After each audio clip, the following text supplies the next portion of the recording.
Hi guys! Welcome to my YouTube channel po. New day, new video po tayo ngayon. Pag-usapan po natin siyempre po ang ating mga nanay. Ayan po, ang ating mga mother, ang ating mga mommy, mom. Ayan po.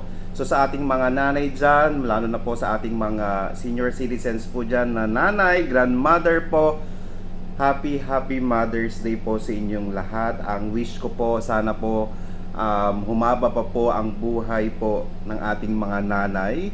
Lalo po nating mahalin ang ating mga nanay dahil sila po ang nagsakripisyo ng sobra-sobra po sa ating lahat. Sa ating mga pensioners po dyan na nanay, grandmother, mother po, happy Mother's Day po sa inyong lahat. Ayan po. So, yun lang po masasabi ko ngayong araw na ito.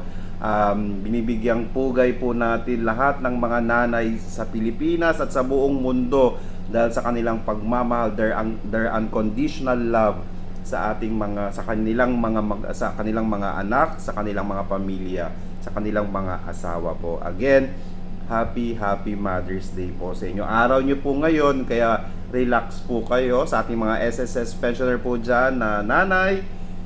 Relax po ngayon at ilang araw na lang po makukuha na po ninyo ang inyong SSS pension. Maraming salamat po and stay safe. Bye-bye.